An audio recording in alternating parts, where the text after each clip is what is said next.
వద్దంటారు, దొంగతనంగా దోచుకుంటారు.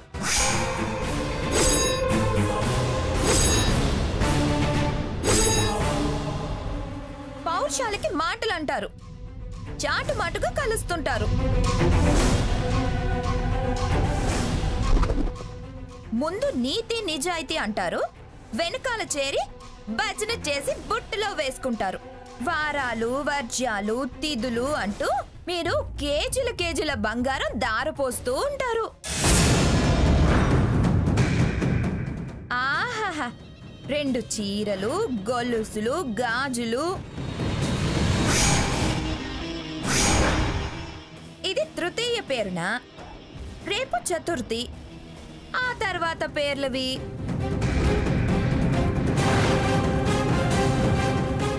తమరిది చేరువేయట కార్యక్రమం, వారిది దోచేత కార్యక్రమం. స్వర్ణ, అరవక సీతామహాలక్ష్మి. అదేదో అంటారు కదా, ఆత్మాభిమానం, సొమ్ము పూచిక పుల్ల, ఆస్తి చీపురు పుల్ల అని అన్ని వదిలేసి వచ్చావు అంటావు కదా.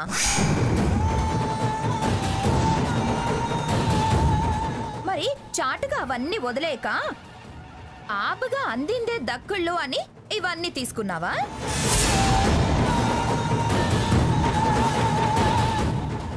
ఏదో సామెతలా ఉంది, చెప్పేవి శ్రీరంగ నీతులు అని ఏదో అంటారే, అలా ఉంది నీ వ్యవహారం. స్వర్ణ, అదేం అడగలేదు. మేమే అక్షయ తృతీయ అని తెచ్చాం, ఇచ్చాం. అదేగా నేను అంది. తమరు తెలివి అని పొగిడారే, అది ఇదే.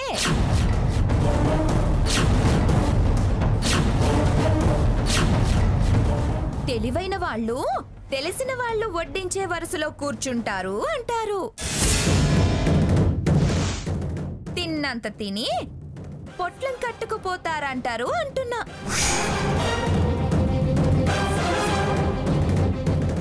వీరి తెలివితేటలు నాకేం కొత్త కాదు కదా. ఆ ముదరెష్ట బుద్ధి నీకు కొత్తగా వచ్చిందే. అసలు ఇది తిండికి వచ్చేది కాదు, తేరగా ఇస్తున్నారని చేయి చాచేది కాదు. నీకే ఆ గుణం ఉంది.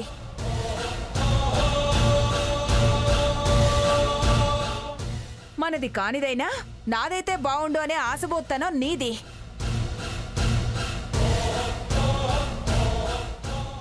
నీ సంగతి పిన్నిగారు మొట్టమొదటిసారిగా వాళ్ళింటికి వెళ్ళామే, ఆ రోజు నువ్వు గాజులు తొడుక్కున్నప్పుడే కనిపెట్టారు. ఏంటి ఫ్లాష్ కట్స్ చెప్పి ప్రెజెంట్ సిచ్యుయేషన్ నుంచి డైవర్ట్ చేస్తున్నావా?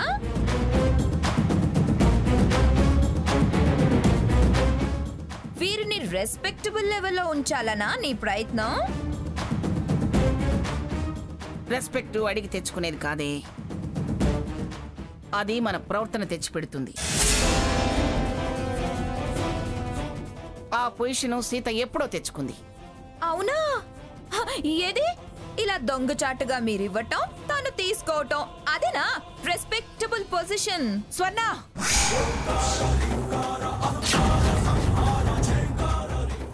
నోరు ముయ్యవే. అక్షయ తృతీయ రోజు బంగారం పెట్టాలి కానీ దెబ్బలు కొట్టకూడదని ఆగాల్సి వస్తుంది. ఏం జరిగిందో నీకేం తెలుసే? ఏదో అలా తీసుకుంది ఇలా తీసుకుంది, చాటుగా మాటుగా దొంగతనంగా అంటూ నోటుకొచ్చినట్టు వాగుతున్నావు. అది నిజంగానే చీపురు పుల్ల పూచిక పుల్ల అనుకుంటుందే.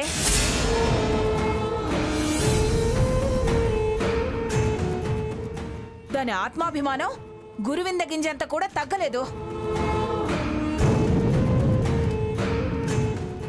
నువ్వేం దీర్ఘాలు తీస్తూ సీతా మహాలక్ష్మిని వెక్కిరించాల్సిన అవసరం లేదు.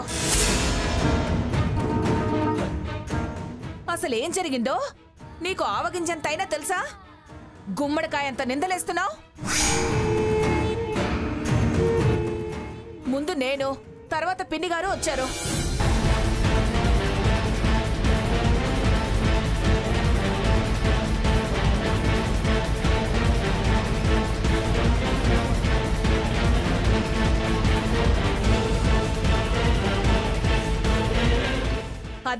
అది జరిగింది. ఇప్పుడు చెప్పవే, అది ఆశపడిందా, ఆత్మాభిమానం చూపిందా? కథలు నమ్మడానికి నేను పిచ్చిదాన్నేం కాదు. అయితే రావి, ఇక్కడికొచ్చి కూర్చో. కథలో నిజమో నీకే తెలుస్తుంది. సీత, దాన్ని కూర్చోబెట్టవే ఇక్కడ. రావే. రాను. రా రా రా, కూర్చో. సీత, దాని కాళ్ళకి పసుపు రాయవే.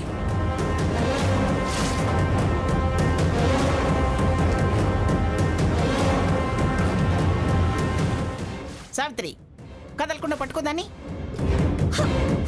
పట్టుకో.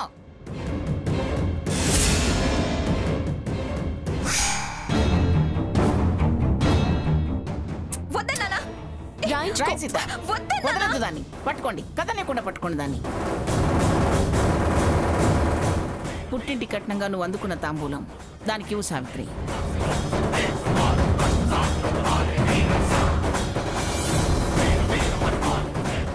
సీత, ఇదిగోవే మెట్టినింటి తాంబూలం.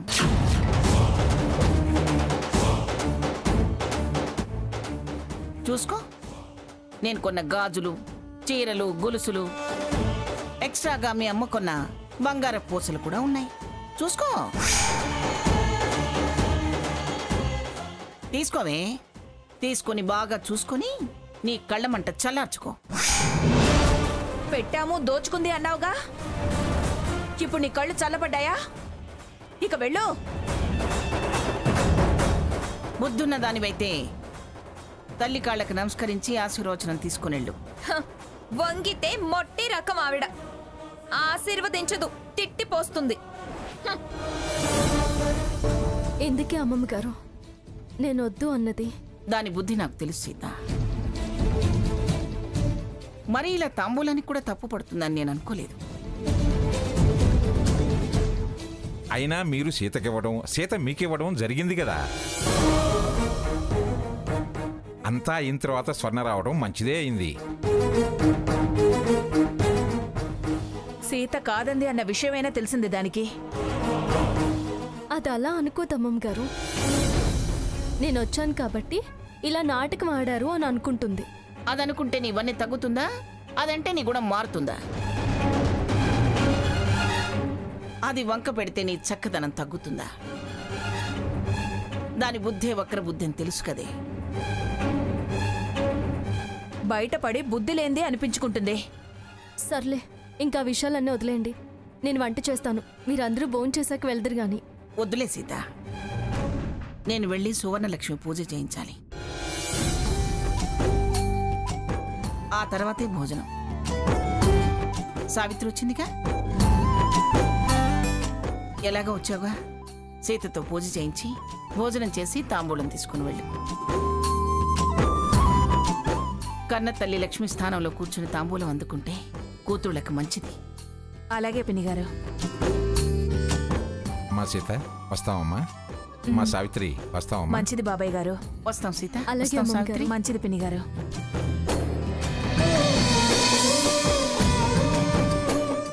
నానమ్మా, తాతయ్య, అత్తయ్య బాగున్నారా? మామయ్య గారు రాలేదే? బాగున్నాం బాబు. ఆయన ఇంకా ఊరి నుంచి రాలేదు. ఏంటి ఈ పూట అందరూ వచ్చారు?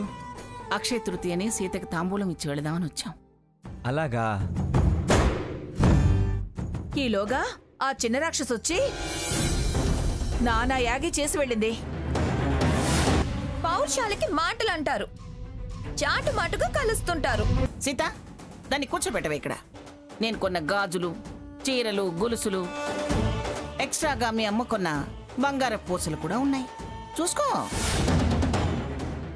పెట్టినవి కాస్త స్వర్ణ పట్టుకెళ్ళింది. అంతా సవ్యంగా జరిగింది అనుకునే సమయంలో నలుసంత బంగారం కూడా మిగల్లేదనేదే చిన్న బాధ. ఇంత జరిగినా దాని దగ్గర ఏమీ మిగలలేదుగా. నానమ్మ, పొద్దున్న నేను వెళ్ళేటప్పుడు ఇదే టాపిక్ మా మధ్య నడిచింది. 69 కేజీల బంగారం నా దగ్గర ఉండగా వేరే బంగారం నాకెందుకు అంది. జగ్గు, అది దాని మంచితనమయ్యా. అయినా ఏదో ఒక సెంటిమెంట్ లోపల ఉంటుంది కదా అత్తయ్య. అందుకే సీత కోసం బంగారు దిద్దులు తీసుకొచ్చాను.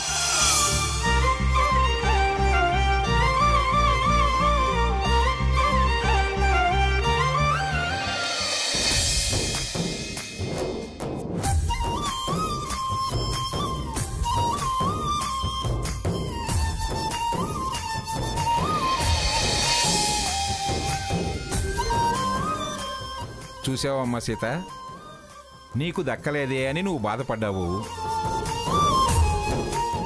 కానీ లక్ష్మి రావాలనుకుంటే ఎవ్వరాపినా ఆగదు, ఏదో ఒక రూపంలో వచ్చి తీరుతుంది. రఘురామ్, ముందు దేవుడి దగ్గర పెట్టి తర్వాత దాని చెవులకు పెట్టు. అక్షింతలు వేసి వెళ్ళి.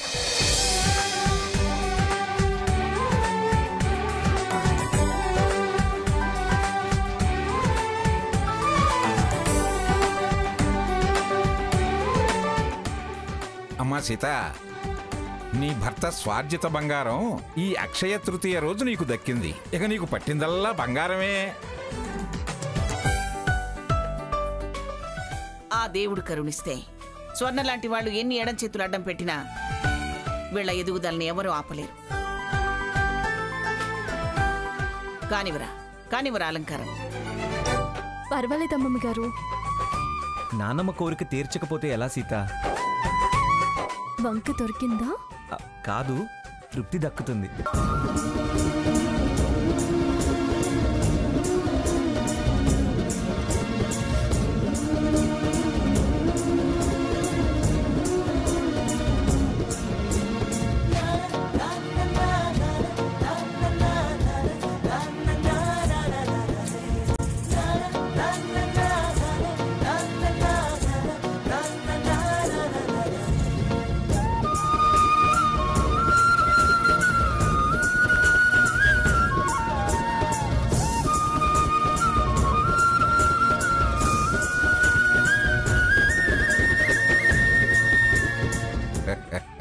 చూడవే, ఎంత బంగారం ఎవరిచ్చినా ఆ సంతోషాన్ని ఇవ్వగలరా?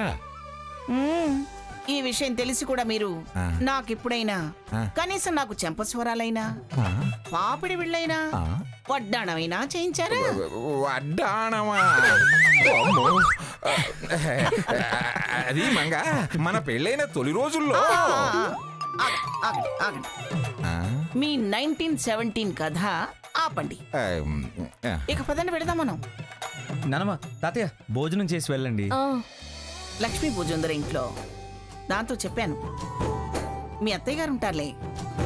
ఏమండి, మీరు పదండి. ఒక్క నిమిషం నానమ్మ. సీత, ఆశీర్వాదం తీసుకుందాం. అక్షంతలు ఇవ్వు.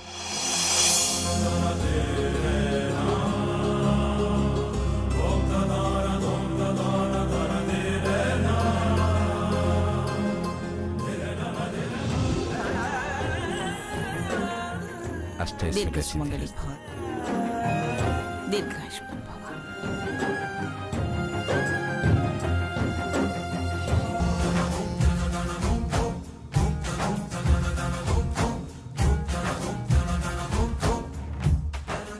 మీరు తినచ్చు కదమ్మా.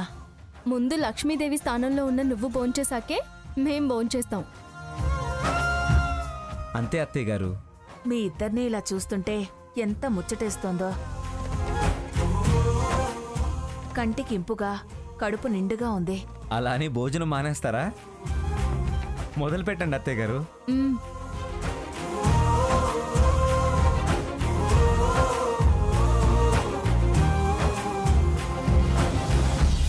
తల్లి కాళ్ళకి నమస్కరించి ఆశీర్వచనం తీసుకునేళ్ళు. వంగితే మొట్టి రకం ఆవిడ. ఆశీర్వదించదు, తిట్టిపోస్తుంది. అమ్మా, పప్పైనా? అమ్మా, అత్తయ్య గారు. ఏంటమ్మా, ఎక్కడున్నావు? ఏం ఆలోచిస్తున్నావు? ఏంటమ్మా? అక్షయ తృతీయ వెళ్ళిన 2 రోజుల తర్వాత స్వర్ణ పుట్టినరోజే. అవును కదా, మర్చిపోయానమ్మా. మీ మధ్య మంచి ఉంటే కదా గుర్తుంచుకోవడానికి. అయినా పుట్టినరోజైతే అంతలా ఆలోచించడం దేనికి అత్తయ్య గారు? ఇందాక అది ప్రవర్తించిన తీరు, కన్న తల్లిగా ఆశీర్వదించే పరిస్థితిలో నేనున్నా నా ఆశీర్వచనాలు అందుకునే స్థితిలో అది లేదు. ఎంతైనా కడుపున పుట్టిన పిల్ల కళ్ళ ముందుంది. ఇప్పుడేంటి, దానికి నీ ఆశీర్వచనాలు అందించాలి అంతేనా? అది ఇందాక అవసరం లేదు అంది. పైగా నేను నెత్తిన ముట్టేదాన్ని అంది. దాని మాటలు నువ్వు పట్టించుకుంటే ఎలాగమ్మా? బిడ్డ అలిగితే తల్లేగా బ్రతిమాలాలి. బిడ్డ బరువు బాధ్యతని తల్లే కదా మోసేది. చెడిపోతే బాగు చేసేది, బాధ కలిగితే కన్నీళ్లు కార్చేది తల్లే కదా. దానికి నీ ఆశీర్వచనాలు అందేలా నేను చేస్తాను. నేను అమ్మమ్మ గారితో మాట్లాడతానులే. తనే నిన్ను దగ్గరుండి పిలిపిస్తుంది. వద్దులేవే, అదంతా కాదనుకుంటున్నప్పుడు నేనెందుకు వెంపర్లాడాలి? అది బాగుపడ్డం కోసమమ్మా. సత్యం, ఇదేదో కొత్త నెంబర్లా ఉందే. హలో, నమస్తే సీత గారు. నమస్తే. ఎవరండి మీరు? మీరు హెర్బల్ క్రీమ్ కనిపెట్టారు కదా, దాని మార్కెట్ రైట్స్ మాకిస్తే ఎంత కావాలంటే అంత మీ ప్రోడక్ట్ మ్యానుఫ్యాక్చర్కి మేము ఇన్వెస్ట్ చేస్తాం.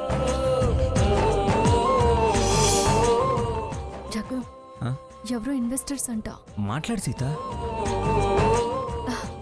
చూడండి, మీరు మా అమ్మమ్మ గారు పిఠాపురం మంగమ్మ గారి దగ్గరికి రాగలిగితే వారి ముందు ఆ విషయాలన్నీ మాట్లాడుకోవచ్చు. మంగమ్మ గారి దగ్గరకా? అలాగే, ఎప్పుడు రమ్మంటారు? నేను మా అమ్మమ్మ గారిని కనుక్కొని మీకు ఫోన్ చేస్తాను. సరేనండి, ఉంటాను. అలాగేనండి. అమ్మా, అమ్మమ్మ గారితో ఈ విషయం అలాగే స్వర్ణ విషయం కూడా మాట్లాడతాను.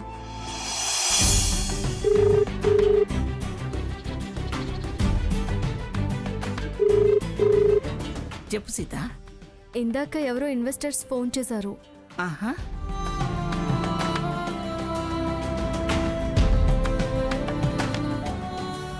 సరే సరే, ఎల్లుండి పంచమ రోజు రమ్మను. అలాగే అమ్మమ్మ గారు. అమ్మమ్మ గారు, ఏమిటి సీత? అక్షయ తృతీయ వెళ్ళిన 2 రోజుల తర్వాత స్వర్ణ పుట్టినరోజు, అంటే ఎల్లుండి. అయితే ఏం చేయమంటావు? ఇందాక కూడా అమ్మ ఆశీర్వాదం తీసుకోకుండానే వెళ్ళింది. అది అమ్మ అదే పనిగా బాధపడుతుంది అమ్మమ్మ గారు. తల్లి దీవెల్ని వద్దన్నా, మొద్దు ముఖం దాన్ని దీనొక్కదాన్ని చూస్తున్నాను. నాకు చాలా బాధిస్తుంది. సరే, ఆ పుట్టినరోజు ఏర్పాట్లే వచ్చేసి సాకేత్కి చెప్పి దాని బర్త్డే జరిగేలా చూద్దాం. సావిత్రిని ఇక్కడికి పిలిపించి దాని చేత స్వర్ణనిత్తి నక్షంతలు పడేలా నేను చేస్తాగా.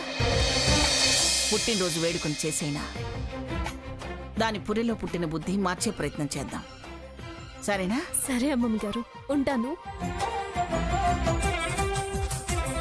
అమ్మా, నేను చెప్పానా, అమ్మమ్మ గారు ఏ విషయంలోనైనా సమర్థులు.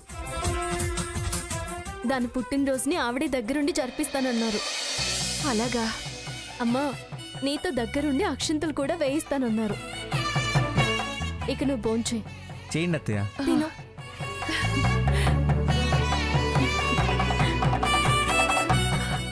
వెయ్యవయ్యా, వెయ్యి. వంటలు బాగున్నాయా అమ్మా?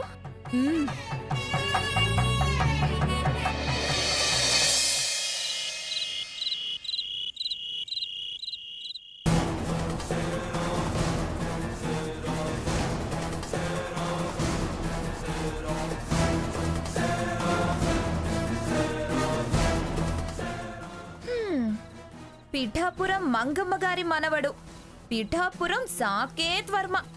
ఆవిడ ఉత్తమ మహిళ పారిశ్రామికవేత్త, ఈయనో నంబర్ 1 బిజినెస్ మ్యాన్.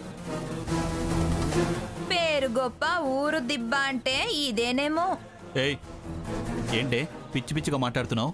పిచ్చి పిచ్చిగా మాట్లాడడం కాదు, పిచ్చెక్కి మాట్లాడుతున్నాను. అంతా ఇంత అని చెప్పుకు మరవటం తప్ప నా బతుకు ఏముంది? అంతా నా కర్మ. నీ పెళ్ళ నవ్వటం నా తలరాత. నీ కర్మ కాదే, మా కర్మ.